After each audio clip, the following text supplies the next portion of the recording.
It's two dudes with attitudes, a wrestling podcast, and this is our AEW finally having one episode. We are back to all our AEW fans. Funny part is our AEW episodes always outdo our WWE episodes, so I think we have more AEW fans, or just people who don't like AEW, so they listen to us, because sometimes we don't always give the highest compliments, but we still love it. Ryan, we have Collision, Dynamite, and don't forget the sequel, Collision Part 2. Are you ready, my man?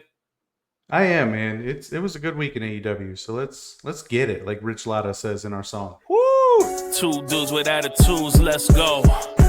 It's the two dudes and our attitudes ruthless, aggressively speaking, so let's do this. We're Ryan and Denton, they here to get your attention. The 5-star broadcast shit, start to the ending. Whether it's the E or it's all Lee, the two dudes with the attitudes that bring the heat. Get the point, yeah, it's on, time to lock in. Listen to the podcast where they get it poppin'.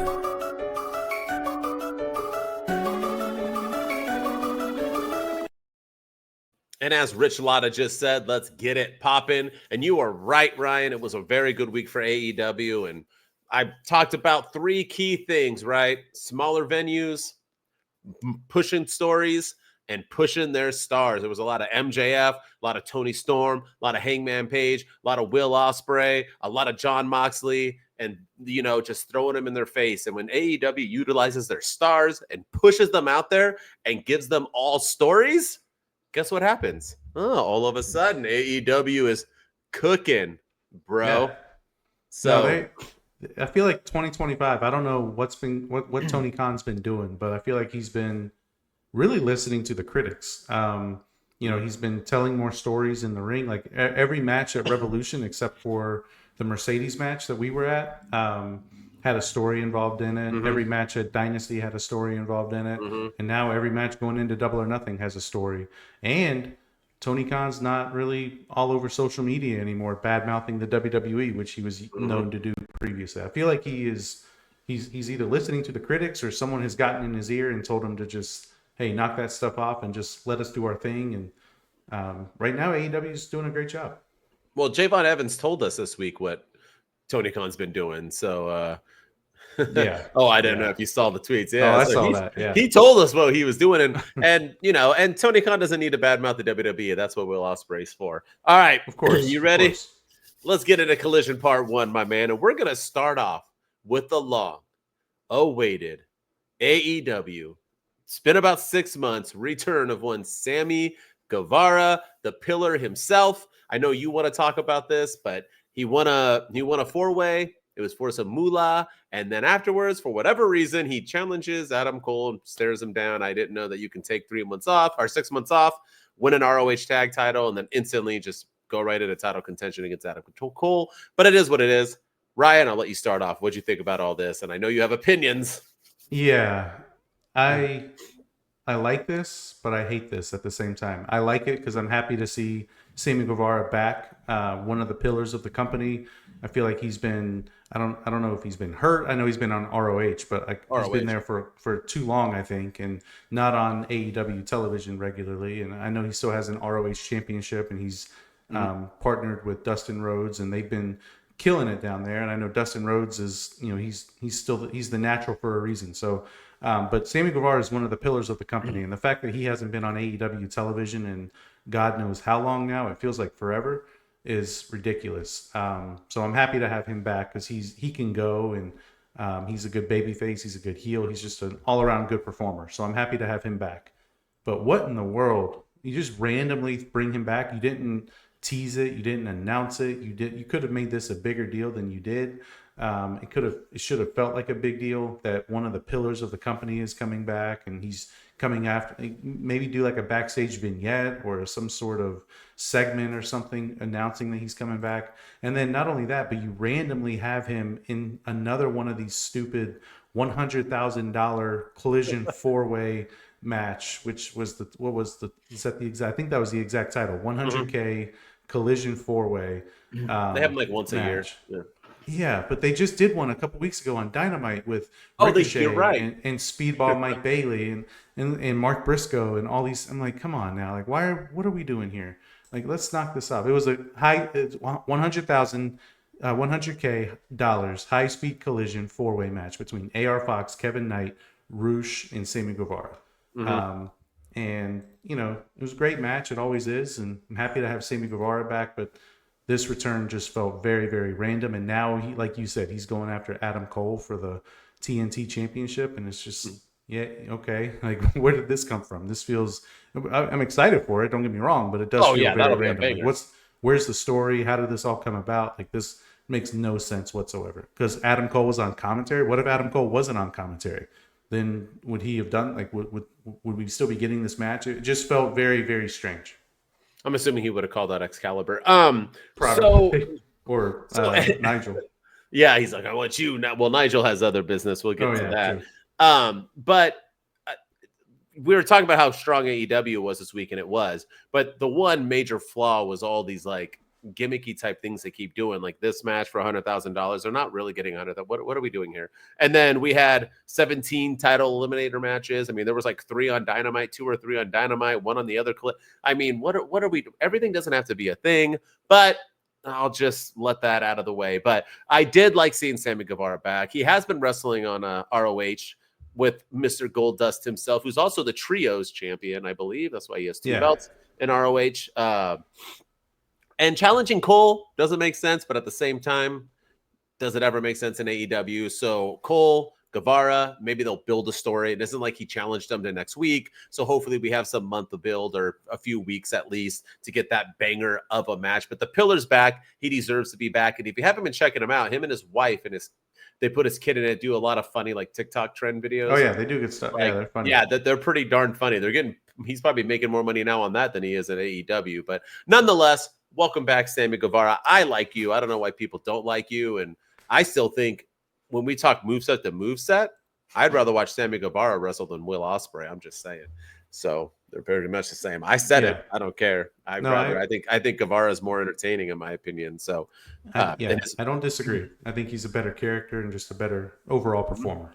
Yeah, all his matches are a little bit different. All right, Jon Moxley was here. He was on Collision, Dynamite, he was on everything, but he was definitely on this episode of Collision. You got to give it props to Jon Moxley, because this man is like down for AEW. He don't care. But with that said, I was a little confused because he cut a promo basically talking about Samoa Joe throwing him in a cage, and when they wrestle, you don't lock him in the cage because he ain't afraid, blah, blah, blah. Then Joe comes out and basically says he's going to beat him. So then Jon Moxley's like, yo, Marina, let's go. We're going to go back out in the ring because I want to respond again. Wrestling, that usually doesn't happen. Usually you get the one, the boom, and then you wait till next week, right? But I guess Collision, they had some time to kill. So Moxley came back out again and then basically talked about how he's beaten everybody in every promotion and no one's ever ready for a war. And when they are ready for a war, Moxley and the Deathriders are already in the war and yada, yada, yada. But what did you think about this? Did you like a double promo from Jon Moxley on Collision? Are you liking Jon Moxley? Are we in a state, because I know Moxley's always done this, but is there truth to oversaturation of a champion? Like we have WWE with John Cena, who he's never on. He was on tonight on SmackDown, but he's on every other day or whatever, every other month or weeks or whatever. He takes 2 weeks off. He's on 2 weeks. And people are like, oh, we need the champion. But then we have like a Jon Moxley who's on literally every single episode and twice on this one. Is there an oversaturation, or is this good for AEW? You're fine with it. You could have done a third Moxley promo if you wanted. Are you? Yeah, I'm fine with it, because nine times out of 10, I forget that he's the champion because he doesn't carry the belt. Thank you. Yeah, so, that is true. So I don't mind him being on the show, because I'm like, it's a constant reminder for me that, oh right, he's the top guy. He's the champion. He's the man of he's the face that runs the place. So he's the face of the franchise, if you will. So I don't mind it so much that we get an oversaturation, because it gives me that gentle reminder. But I think it's a good thing for AEW. It makes him feel important. It makes that segment feel important, and I feel like it makes everything else surrounding the Deathriders feel more important, as opposed to just doing backstage vignettes or segments that aired on Dynamite that also air on Collision as well. Like I like having John Moxley in the ring, and the fact that he comes up with material and says different things each and every time. It's never the same thing. It's never the same regurgitated promo like we get sometimes in the WWE when we get oversaturation of champions. It's different things every time, and I like it. So I respect it for John Moxley. And I think it is a good thing for AEW. I'll give you that. Honestly, since Moxley's joined the Deathriders, I've gained so much more respect and a love for him than I ever had for Dean Ambrose or early John Moxley. But this collision ended on a good note. FTR defeated Paragon. I don't like the name at all. If you don't know, that's the Undisputed Kingdom. And FTR defeated them in a best 2 out of 3. FTR got the last fall to basically sum up that match. But I thought it was a hell of a match. Way too good of a match for an episode of Collision. But it was nice. It built stories. It was... I enjoyed it all. And we had a little Daniel Garcia at the end, and he runs out and is basically, I'm going to destroy. I have respect for you. So I'm not going to get you now, but I'm going to get you later, which I didn't really make sense to me. But nonetheless, we're building a story. FTR is building their villainous. They beat Paragon, which is a good win with Adam Cole watching. What say you? Is this a good little match for you to end and we're building stories, or no? Am I off? I don't mind it, but I also, again, I don't like it at the same time because Paragon just changed their name. So they're trying to climb up the ranks and prove that they're the undisputed, like they're no longer the Undisputed Kingdom. They're the Paragon, which is the tip of the top, the cream of the crop in AEW. They're trying to build themselves as the legitimate tag team championship contender, or even a trios contender. And, I understand it's FTR, so there's no such thing as a bad loss when you wrestle FTR, but I feel like with a group like the Paragon, who we're just trying to figure them out, we're trying to get to know them, we're trying to understand why they changed their name and why they're doing the things that they're doing. I feel like it's too soon for them to be losing, but again, we are telling a story. It's a pretty compelling story because there's still the whole Adam Copeland thing because FTR took him out. There's the whole thing with Nigel McGuinness and Tony Schiavone. So does Nigel somehow get involved? Is this leading to Daniel Garcia? Is he going to be involved in this, or is he going to turn heel and join them? Like, there's so many different scenarios that this can go. So I'm enjoying the story. I just didn't like the way that Paragon lost. Now they look good in defeat because it was a 2 out of 3 falls match and there were shenanigans afoot, so it wasn't like a clean loss. So I'm okay with the loss, but I just feel like it's still too soon for them to be losing when they just changed their name like a week ago and they're trying to make a name for themselves, if you will, in the tag division in AEW, which really needs a boost as well. They do, especially when you have Adam Cole on commentary. It kind of felt like it was a Paragon type of night, and it really wasn't. So, yeah, a little odd booking. But Paragon did later on, or I don't think it was on Collision, where they cut a promo saying they're over losing. They need to win some. Or was that before this match? I forget. I'm trying to. I think it was so much that maybe it was. Yeah. So and then they lost. But all right, let's get into some Dynamite, because Dynamite was a jam-packed show. We had a banger of an opener. Hangman Page comes out. Will Ospreay follows. They have a good little promo. They're going to be facing off in the Owen Hart Cup Finals. What say you? I'll let you start with this promo. So I thought this was one of the best promos I've heard from Adam Page in quite a while. And just the fact that, his character is, I guess, a babyface now instead of, being that tweener or that full-on heel that he was in 2024. And the fact that he talked about Swerve Strickland and he talked about retiring Christopher Daniels and how he's kind of come to terms with who he had to become in order to get to the things that he's done. And the fact that he thanked the fans for cheering for him after everything that he has done. So he's definitely embracing the babyface side. And to be fair, to be completely honest, I didn't mind the Will Ospreay promo as well. I thought this was one of Will Ospreay's better promos because I think the line of the night was when he said that it's not about your redemption, it's about my ascension. And I thought that was a really solid line. Like, both men have a legit opportunity to win the Owen Hart Championship. Both men have a legitimate case as to why they should win it. It could go either way. Adam Page with the Redemption Tour could really be the one to stand up to AEW and dethrone John Moxley. Will Ospreay's always been Mr. AEW. He's always been the guy. So it'll be interesting to see what happens in the Owen Hart Finals at Double or Nothing. But Yeah, I like the promo. I thought it was a good way to open the show. I think the Don Callis edition, I'm kind of getting over that. I'm kind of tired of the constant, well, okay, well, we're going to take you guys out. And Will Ospreay speaking for Adam Page. Oh, we'll team up next week, bruv. And against a random pairing. And it's just, I'm over that whole thing. Like, I feel like this segment would have been just fine with Will Ospreay and Adam Page, and we keep the Don Callis family out of it. Really quick before I comment on what I thought, when you watched it, did it also have like a mess up? It looked like a producer or someone told him to retake. So when he did that, he put his hand on Hangman Page and was like, bruv, it's going to be me and Hangman Page against any two of your... Hey, bruv, it's going to be me and then Hangman Page was like, and he was like, wait, took what? The hand off. Like, right? Didn't it look like the director was like, no, you have to, because he stopped and then redid the line again. And I was like, wait a minute, do they know they're live?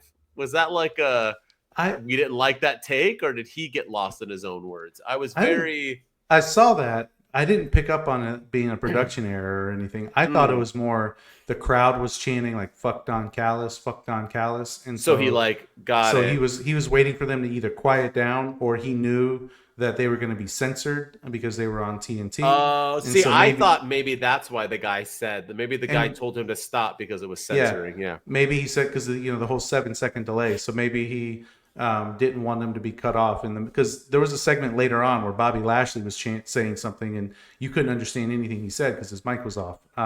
So that was later on Dynamite. But yeah, these crowds, man, they got to stop. Yeah, I think that's what it was. I think it was more they were waiting because they knew they were going to be censored, and so the producer was like, "Hey, stop and say it again." Because we're going to be I don't think it was a mistake, but I think it was just more like a cover your ass type thing. I just want to make sure I wasn't dreaming it, because I was like, no, it happened. Wait a minute, did that happen? Okay, all right, but back to it. Yes, this was Will Ospreay's best promo in quite a while, and he really needed it. Doing that podcast, calling himself the greatest of all time and the best right now, and yada yada yada, and WWE's boring and sucks, and he's better than everyone in WWE. You got to start stepping up your promo game. He did that.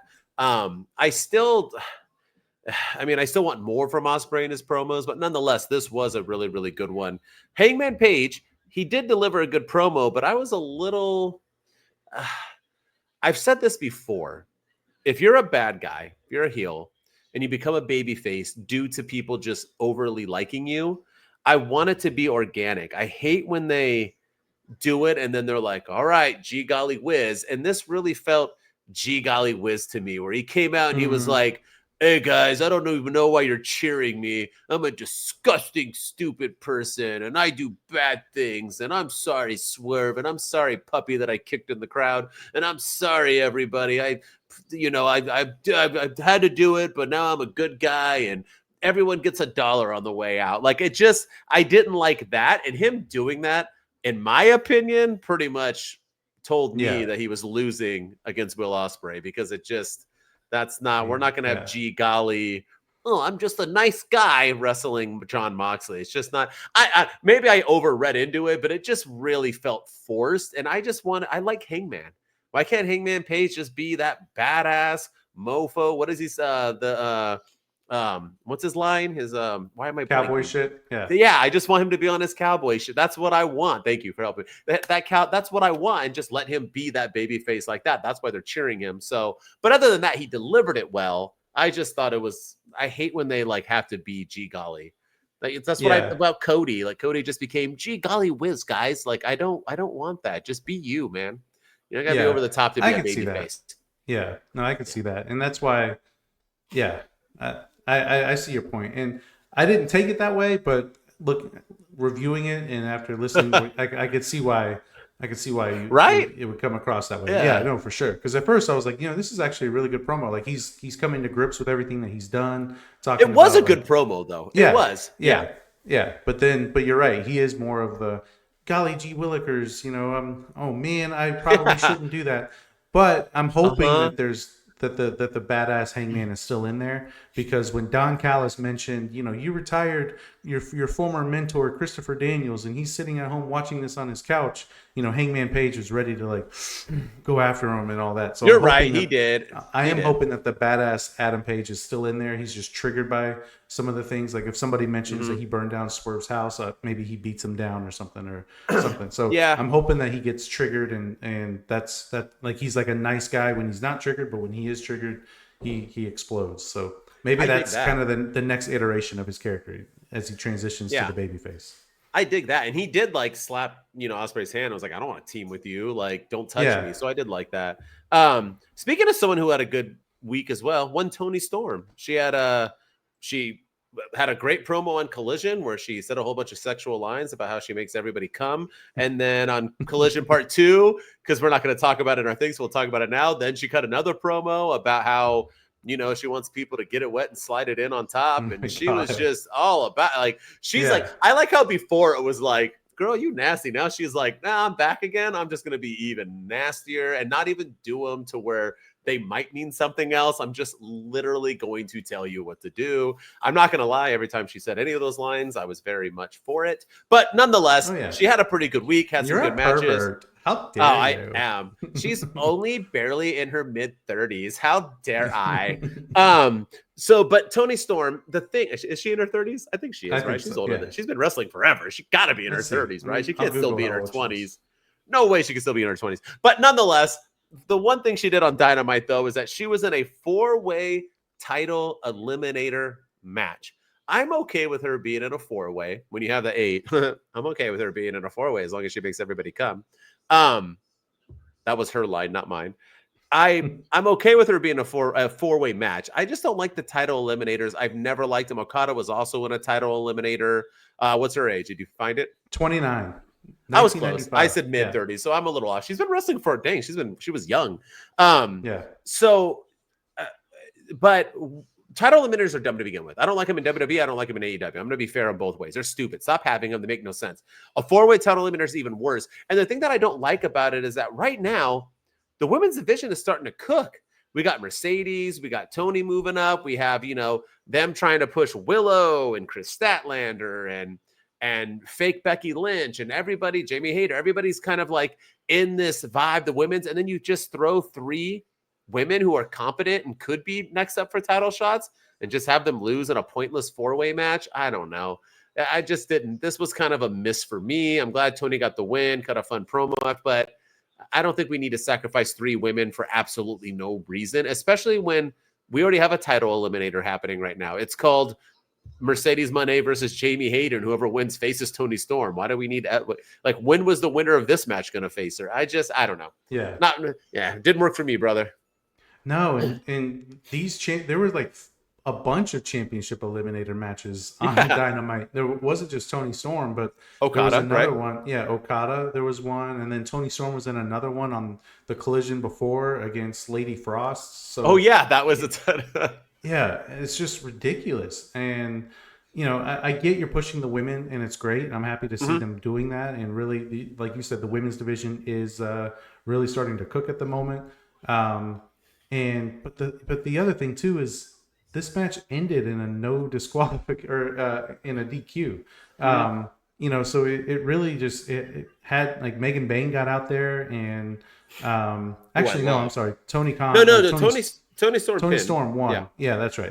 I forgot. I thought it ended in a disqual, but no, Megan Bain came out there, and I thought she disqualified. She got, but she beat up. Yeah, Harley. Yeah, but it's just 3 random women and Toni Storm, and it's just there's no story, there's no rhyme or reason. Toni Storm, they're really proving. The announcers keep saying that she's 12-0 in eliminator matches, 12-0 in eliminator matches, and they keep pointing to the fact that Mercedes Moné is undefeated in AEW. So that's going to be the story probably going into All In.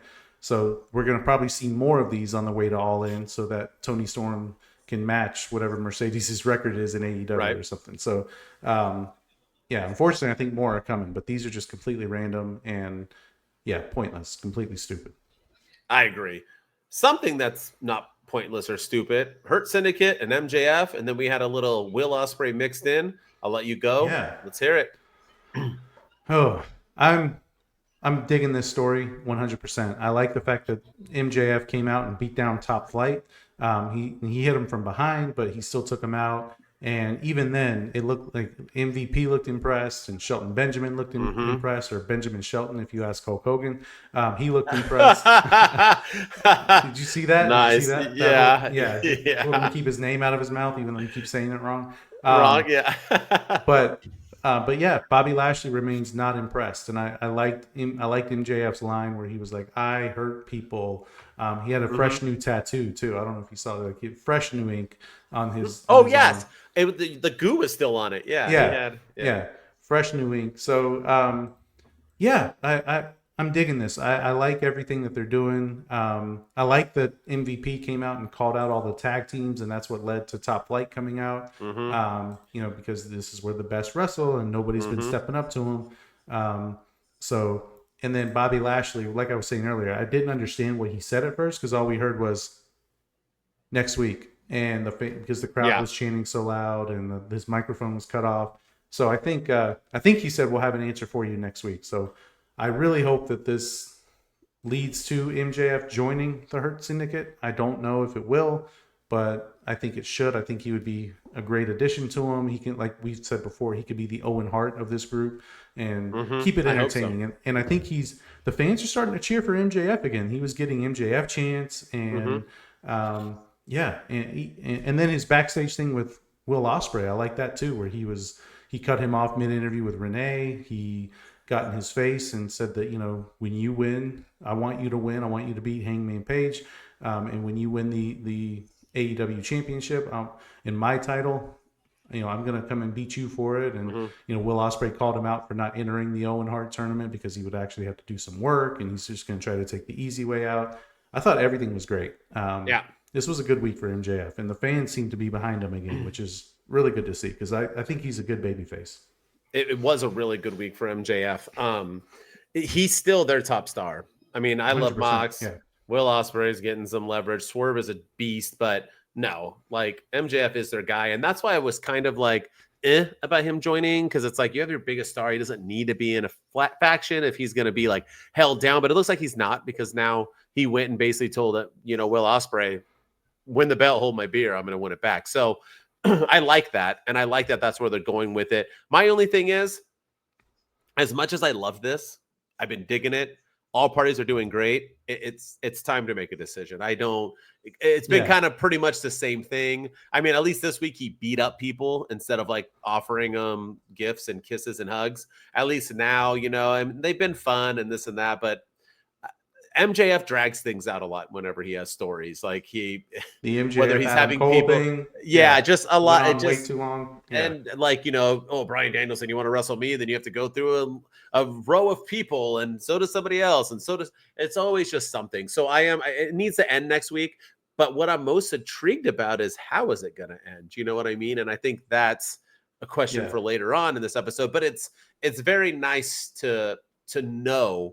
And I think either way, it's going to be really good, because if he doesn't join and it's him versus Bobby Lashley, I mean, hello. And if he does join, he's in a crew with Bobby Lashley and Sheldon. I mean, this is like printing money either way. So I'm A-okay with it. I like it. And this was the best week. Him just beating the snot out of Top Flight. I mean, when he threw Homeboy on the side apron, that looked like it wasn't supposed to land like that. Yeah, it looked pretty brutal. It did. Yeah. All right. Let's end it on the main event. We got more mocks. But it was Samoa Joe versus Claudio, and Claudio, man, what wasn't he like the dude? Didn't like get punked? Supposedly. This dude not only got punked and beat down, then he got beat down afterwards. And actually, answer me this: Samoa Joe the Deathriders are coming out. Samoa Joe gets back up. There's 3 dudes in the ring, right? And they're about to beat up Claudio, and then it's Mox. And then it's Wheeler Yuta. So that would have still been 3-on-3. And they don't do it. And instead, they just let Claudio just get beat down with that chair and get thrown through it, or whatever else happened. Like, Mox is that uncertain. Like, he's that much of a heel that he was like, nah, fam. 3-on-3, nah, I can't do it. Maybe 3-on-2 I would have tried. But 3-on-3, we out. I mean, he saw Marina Shafir too. She could have at least even it up a little bit. I thought that was a little weird that they allowed Claudio just to kind of get the beat down at the end, just because they didn't want to at least like run in and save him, or I don't know. But at the same time, we've also seen him do this now, 12 times since the Deathriders has started. He sits in the crowd, doesn't come in. But I was more shocked about anything. I'm excited about Joe and Mox. I think it's going to be a hell of a match at Spring Breaker or whatever this is.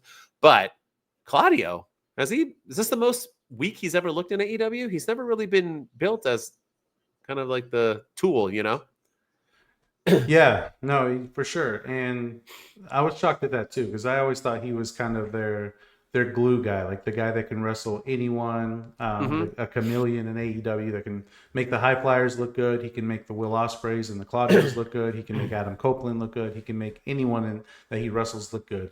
But this, I don't know, maybe him and Samoa Joe just didn't have the right chemistry, or maybe they just didn't mesh well because they're two different styles. I don't know, but this match it just didn't do it for me. Claudio didn't look very good. Samoa Joe looked okay. This wasn't his best work either.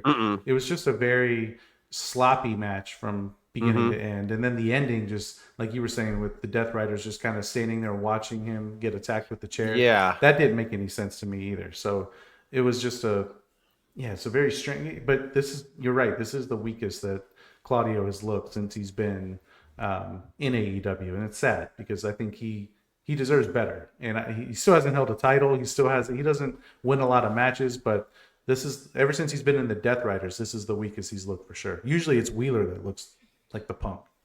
Yeah. I was just kind of confused by it, and that I don't know. He's the muscle, but it is what it is. You got to build Samoa Joe somehow, and I'm really excited for this match, although I don't think there's anybody in the world that thinks Samoa Joe's about to win. But no one thought that when he beat MJF, so true. There you go.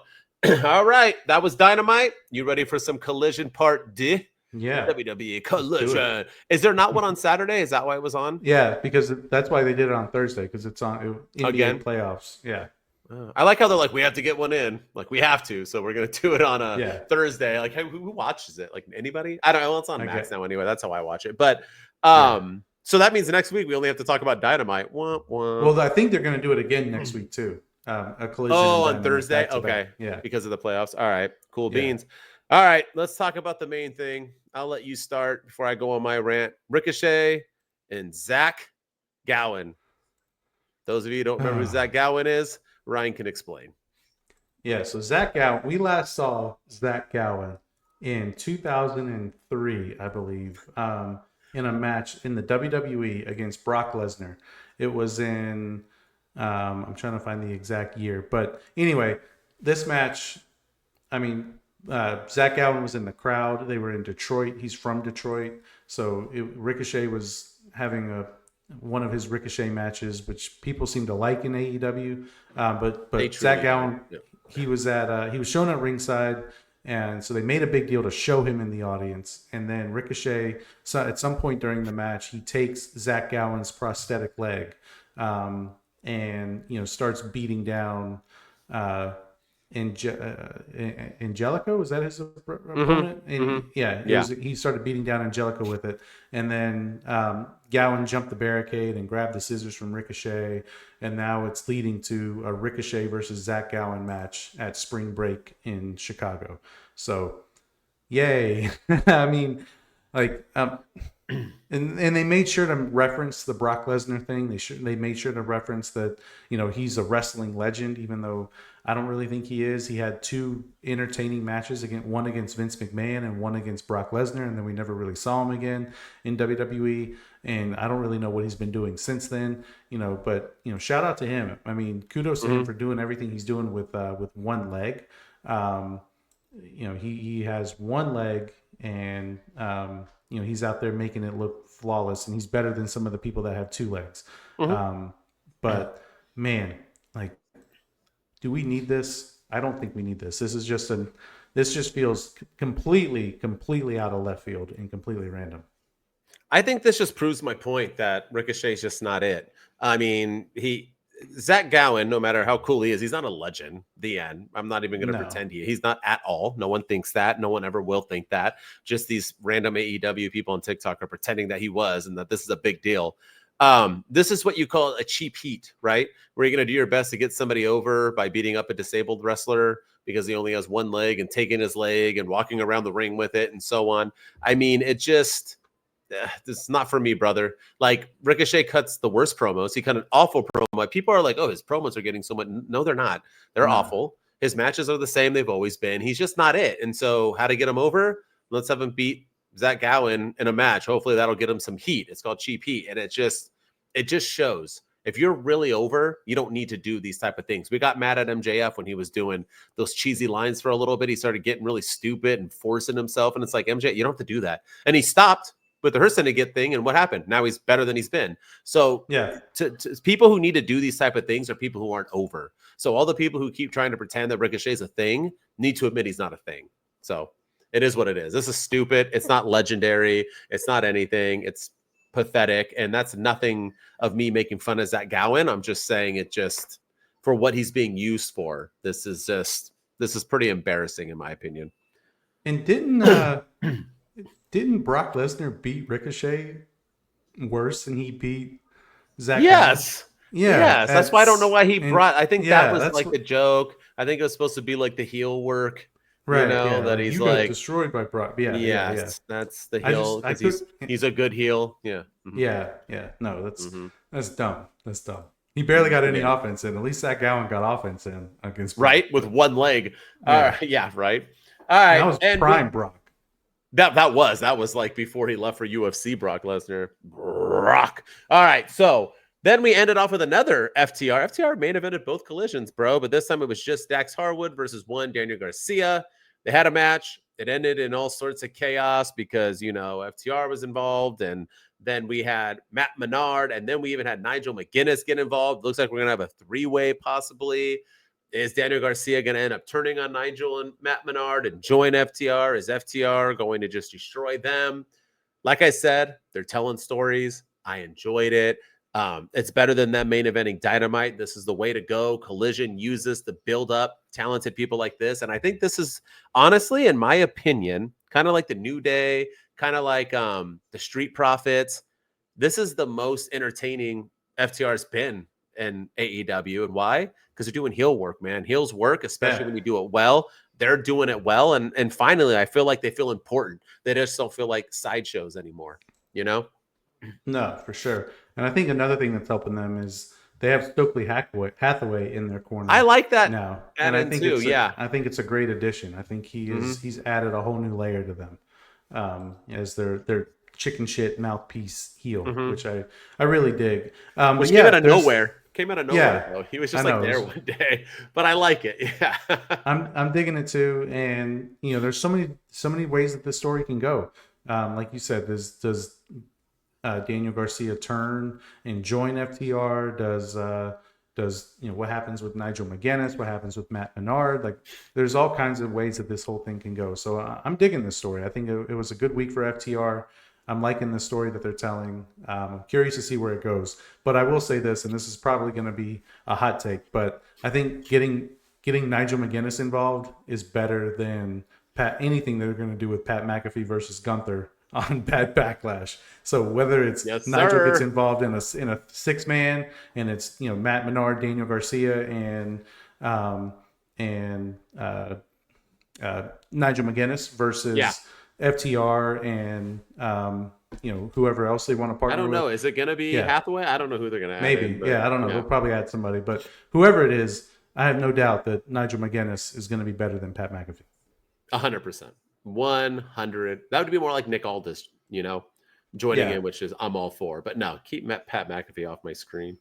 All right. That was AEW, man. And a good week. And we talked highly about it. Not much negatives, my man. They were cooking. They're doing good things. I don't even mind Tony Khan dancing around on stage after one of the shows aired or whatever that people are harping on him for. Triple H would never do this. What? Have a good time?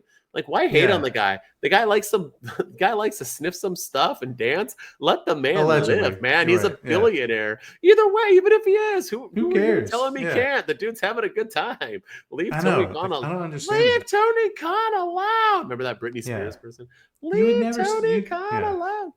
Yeah. The whole you never see Triple H do that. Like, shut up. Like, Triple H takes pictures with every single wrestler that wins a title backstage. Like, stop. Yeah, and also inducts himself into the Hall of Fame, and then only shows Hall of Fame promos. And only shows promos of himself to the build-up. It was always a highlight of Triple H. While he was talking. Yeah. Because it was like he was still talking. It was like 15 minutes in. He's still going. Like, dude, That's what knock I it mean. off. Yeah. And we love Triple H too. I'm just saying, like, nobody's perfect. Get over it. Let people live their damn lives. All right. Yeah. Let's get into it. It's true or false. We got a song? I always forget. No song. No, we do not. Working on it. All right. New music is coming. This is true or false. Let's go. Okay, so this is where we're going to give each other a couple statements. Someone's going to win a match. Maybe someone's going to join a group. Maybe someone's going to start a feud. And we'll say if it's true or false. Ryan, as always, you get to go first. Hit me with your best shot. Oh, by the way, really quick, before you hit me with your best shot, we didn't talk about the one thing. They have a new song for Collision for Dynamite. I forgot to bring that up. It's no longer the "I'm so excited." Oh yeah, it was a whole different song. Yeah, Thank Jeebus. It's about damn sure time. I don't know why I didn't say that because I was sure like, it was odd, and I was like, "Whoa." Yeah.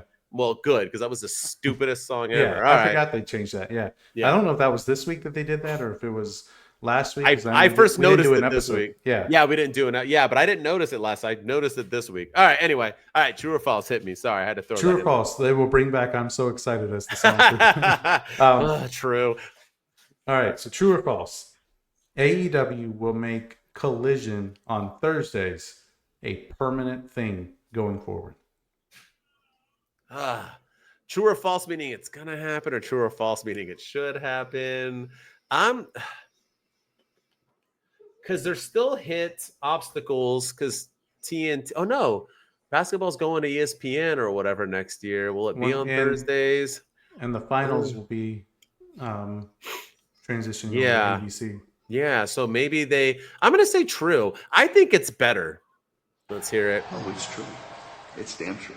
I think I've said that a long time ago. And going up against TNA, that's not and actually it might help them. Maybe it will spark with all the 10% IWC who think they're important, who think they're 90% of the world, but they're only 10%, will spark a feud going like, it's the new Thursday Night Wars between TNA and you know, AEW. So maybe it will spark a fire under them and get ratings going better and more people watching their shows. So yeah, I'll say I think it's better, man. Nobody watches wrestling on Saturdays. I'm bummed out that Backlash that they did this on. Like, I want to watch the UFC this weekend, and now I got to like watch Backlash and kind of end it because I like to watch the prelims and go out. And now it's like throw it on Sunday, man. PLEs need to go back to Sunday. The end. Agreed. AEW does that right. I'm sick of this Saturday shit. TKO's ruining WWE, but pick a time. Pick a time. It's like, dude, right? Like one time they're at 6, one time they're at 7. They do them at 2 when they're in Saudi Arabia. Just stop. Pick a time and stick to it. But this isn't about them. This is about AEW. Yeah. I think they should. I think they should move it to Thursdays permanently. Me too. I think it's more exciting, especially because you get back-to-back nights in AEW, and both episodes of Collision were live. So this one wasn't pre-taped or anything. They were both live. So you get 2 live shows back-to-back nights. I think this week proved that it could work. Both shows were solid. Both shows, they were in the same location, so it's not like you have to worry about travel. It's not like you have to worry about, how are we going to get someone to the arena for tomorrow's show when they're in the same arena for Dynamite. So I think it worked perfectly. You get back-to-back nights of AEW. I think they should do it. Whether or not they will remains to be seen, but I think they 100% should. I think so too. I do. I really do. All right. Saturday's just awful, and it's proven that it was a bad time slot. All right, let's get into it. I'm going to make it easy for you and simple. MJF will join the Hurt Syndicate. That was one of mine for you. I assumed. False. I want him to. I really do. I think he would be great. And maybe they swerve us and he does join. But I think this is setting up for MJF versus Bobby Lashley. They're either going to... Bobby Lashley's going to have worked something out, and they're going to bring in a new member of the Hurt Syndicate, and it's not going to be MJF. It's going to be Cedric Alexander. I think he's going to make his debut, and we're going to get the full-on WWE group in AEW, and that's going to set MJF over the edge, and he's going to go after Bobby Lashley for never giving him a shot. And we're going to have a babyface MJF going forward, which I don't hate. I think it would be a good way, but I think MJF versus Bobby Lashley is the way to go as opposed to him being in the group. So I think he should join, but I think he will not be joining. I'm going to say false as well. False. As I indicated and hinted at earlier, MJF's the man. He's the biggest face, the biggest attraction, the biggest wrestler, the biggest name. Why have him join a crew? He doesn't need it. And I think it's more printing money, MJF having to beat Shelton Benjamin, and then MJF finally meeting Bobby Lashley, maybe even MJF wrestling a MVP. I think that's money building his way to get into the title shot later on. And I agree with you. I think he's going to get turned down next week. And I think we are going to get the return of a true new Hurt Syndicate member, a white boy, and Braun Strowman. I think it's going to be great stuff. He needs a job. And I'm just kidding. You know, it's going to be Cedric Alexander. But nonetheless, I think that's going to happen next week. Poor Braun Strowman, man. He was like, man, let me help build 2 wrestlers and then get cut for it. Because he looked good too. But nonetheless, I think that's what. But they are trying to swerve us big time, because if you really take wrestling psychology into it, he keeps saying no, no, no, no, no, no, no, and then finally it's like, okay, I'll tell you next week. That really usually insinuates that he's going to say yes, because why did he say no all the time just to then end with no? I think he's going to say, I think it's going to be like Batista Triple H, right? Like thumbs up. And then thumbs down, and then Bobby Lashley's gonna, or Shelton Benjamin's gonna clock him with the belt, and they're gonna take him out. Yeah, but I think it's gonna be a yes celebration, or Cedric Alexander then comes in and knocks him down, and then they all stand above him, raising their hands. So, which will make for great television. Yeah, something's gonna happen, but he won't be joining the Hurt Syndicate. Which not at all, not at all. All right, last one. What do you got? Better be good. Yeah. Let's go with this one, because Christian Cage is still obviously a heel in AEW, so people aren't cheering for him anytime soon. And with everything going on with FTR, and they're doing their thing with the Paragon and Nigel McGuinness and Daniel Garcia. So true or false, Christian Cage and Adam Copeland will reunite by All In as it's reform their tag team and kind of go out as tag team legends in AEW. True. Oh, it's true. It's damn true. And I think Christian Cage is about to become a baby face, which is going to make me cry, because he's probably the best heel maybe of all time. But I think Nick Wayne and them are going to turn on him. And I think the crowd's going to boo. I don't think it's going to turn Nick Wayne a baby face. I think they're going to somehow get Christian Cage that sympathy in a way. Maybe they'll have a returning dinosaur man come back and, you know, maybe, Luchasaurus and do that or something like that. But I think he's going to get turned on. Yeah. I see Christian Cage then needing somebody, joining with Edge. Edge is going to be, Cope's going to be getting his ass kicked by FTR whenever he returns. And then Christian Cage will make the save. Yeah. Speaking of Edge, I don't know if you heard this, but the WWE no longer has the trademark on Edge. So, they had the trademark, and then they ended up not pursuing it or whatever, or sending. I thought they got it back. I thought they did, and then they did. Maybe they did. Did I miss your? I didn't see that part. I don't know. You could be right. I mean, I was gone for 2 weeks, so you might know more than I do on that. But yeah, if it is up in the comments, people. Yeah. But if that match is, if that name is still out there, he needs to go get it, and we get Edge and Christian back in AEW. Maybe they did that they don't hate Edge. So I don't know what I just said. They didn't hate Edge. So I think maybe they did do that. Maybe if they did release it and it hasn't, been rebought back, maybe that's why they did it. So like I said, hit us up in the comments. Let us know. Yeah, for sure. Right. But either way, it should happen. I agree. All right. You ready? Last one. You ready? Yeah. All right. My favorite, Max Caster does not win one single match in all of 2025. Oh, it's true. It's damn true. Yeah, I don't know what they're doing with. I thought this open challenge thing was ending when Anthony Bowens answered it at Dynasty, and he looks great, by the way. Like Anthony Bowens is looking like his gimmick is working. His matches are good. The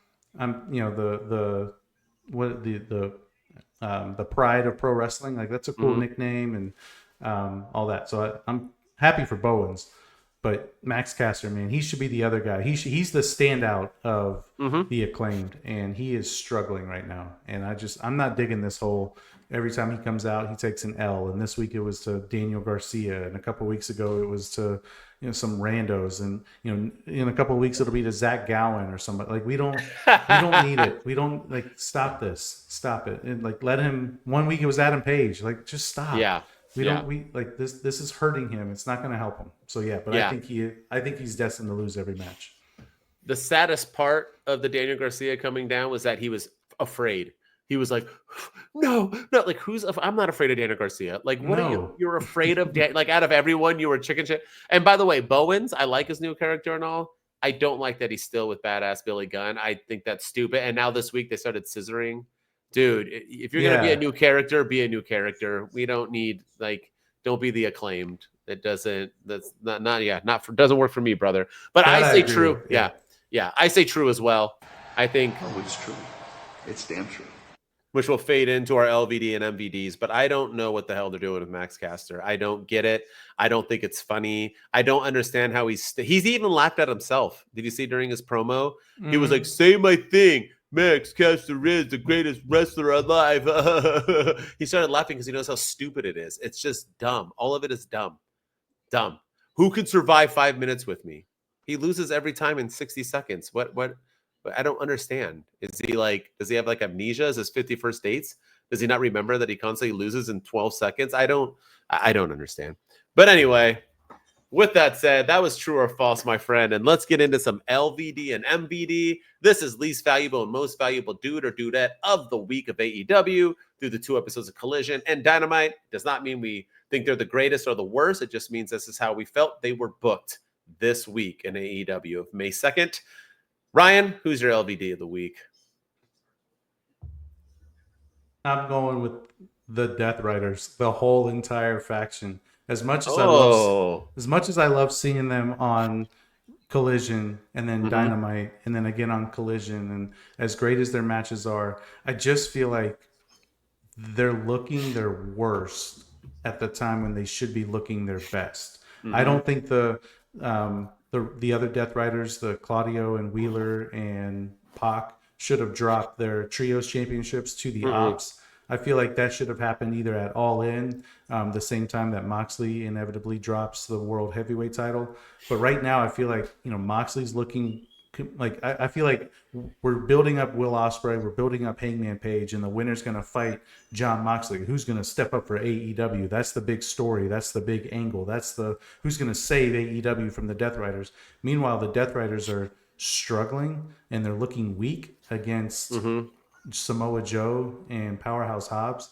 But I don't know. Like maybe next week they get back on track, but I just feel like they're looking their weakest when they really should be looking their strongest going into the flagship show later this year. So I feel like if the booking was the other way around, they dropped their trios titles after All In, maybe they could still be looked. And I wouldn't mind the way they're doing things right now, but I feel like they're just looking really weak at the moment with everything happening with Claudio on Dynamite and just all this stuff going on. So I think the Deathriders are my LVDs for this week. That's good pick. Even like I said, even Mox refusing to get in the ring because there was 2 more guys, even though they had the same amount of guys. It was just a really, really weak for FTR. Their best. For Deathriders. Man, I could have done a few. I mean, honestly, I could have done Ricochet. I easily could have done Paragon. But once again, I got to go with Max Caster. I'm sorry. The dude just, I don't know what we're doing here. And the fact that you're taking, look at WWE, right? They took their greatest tag team champions of this generation, this while, and the Usos, and one's a world champion, and now Jimmy's cutting fire promos in the back and starting to get pushed, and he'll probably win a title match. AEW takes their greatest tag team of all time, and Bowens is finally coming around, and he's doing okay. He's building himself. You like his gimmick, the pride, I get it. And then Max Caster, he's just a guy who's jobbing every week, the same thing every week, and he's delusional and saying a 5-minute challenge to beat me. No one enjoys it. No one's clapping. No one's booing. It hasn't enhanced anybody. It's not doing anything for anyone. Daniel Garcia didn't get a boost in his career because of this match, and Max Caster didn't either. So it's pointless. They need to take him off TV for a month or two and have him come back as the rapping heel or anybody else. He could be John Cena. It's already pre-written. Go back and look at the Thugonomics. Let him be something like that, where he's going to come out, rap, and make fun of people. That's all he needs to do, but win matches. Max Caster can easily do that. He's a talented person. Yeah. No, I I agree. He's really struggling right now, and he should be the standout of the Acclaimed. He was always better on the mic. I always thought he was better in the ring than Bowens. But yeah, I don't know what's going on. I don't know but I don't like it. And he needs a new gimmick. He could benefit from being in the Hurt Syndicate. And maybe that's the direction they go instead of Cedric Alexander. I wish. That would help him. But I mean, he has the business card, but who knows? Who knows what's going to happen?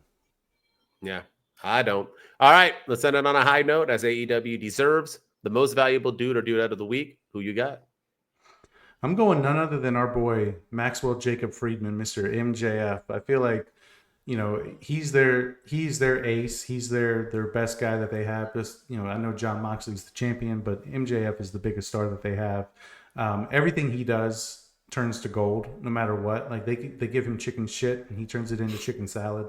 I don't think this Hurt Syndicate thing was supposed to be as good as it was, but he has made it entertaining. He's made it fun, even with the gifts and stuff and everything he was doing last couple of weeks.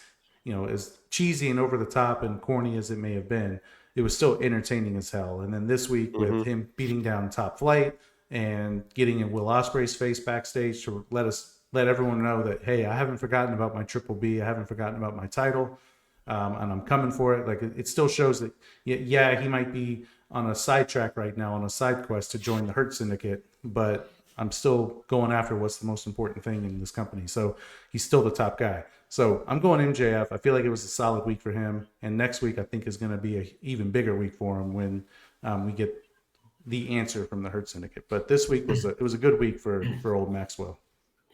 All right. I got the same exact person. Good pick. It has to be MJF. He was literally perfect in everything he did this week. Everything with Bobby where he had his promo with them and basically said, yeah, I hurt people the way he did. Hurt people beforehand. And him with Will Ospreay. That was perfectly done. Everything. He came in. He was cocky enough where he said, yeah, bro, like, I'm going to do this, and did it and didn't care. And basically said he's going to get his title back. It was magnificent. That's why he is the man in AEW. He is the Cody Rhodes, the Roman Reigns. We've always said that that's who he is in AEW. Well-deserved. MJF, you are my MVD. Doubled up this week, my man. Good job. Yeah. All right. All right. That's it. We were finally back. We told you we would be on our WWE edition. We are full force back in, ladies and gentlemen. And we got summer coming up, so we're excited. We have Money in the Bank coming up to my hood. So Ryan, if you got a G, let's go ahead and watch this card. It should be good. 1,000 will get us at least gotta get midway a second mortgage out of my house. But yeah, and you got to fly here too, so that's another G. So at least you get free hotel at my house. It's but true. anyway, yeah. But with that said, we got a paper. We got the spring break one coming up next week, and then we have Double or Nothing coming to in AEW. So they are building up. So we got some exciting episodes on the horizon. As always, hit us up with those 5-star reviews. Give us those follows and everything else. And please give us some comments. Let us know how we're doing. Help us out with everything we asked throughout the episode. And as always, if you just want to check me out, I'm at my_wrestling_opinion on everywhere you get social media. And with me, as always, is Ryan Enjoys Wrestling. Go follow me on all the social media platforms as well. We are on TikTok at 2 Dudes with Attitudes. We're on YouTube at 2 Dudes with Attitudes. So go follow us there and subscribe to our channels. We're climbing up the ranks and we're blowing up a little bit. So we appreciate all the love and support there. We're on Instagram at 2 Dudes with Attitudes Podcast, and we're on X at 2 Dudes PC. So go follow us over there as well. And if you're listening to us on Apple and Spotify, we appreciate everyone's love and support. Go leave us a 5-star rating and review and tell everyone about your favorite 2 dudes on the internet. Yes, 2 Dudes Wolfpack. We out. 2 dudes with attitudes, let's go. It's the 2 dudes and our attitudes ruthless, aggressively speaking, so let's do this. We're Ryan and Denton, they here to get your attention. A 5-star broadcast, start to the ending. Whether it's the E or it's all E. The 2 dudes with the attitudes that bring the heat. Get the point, yeah, it's on time.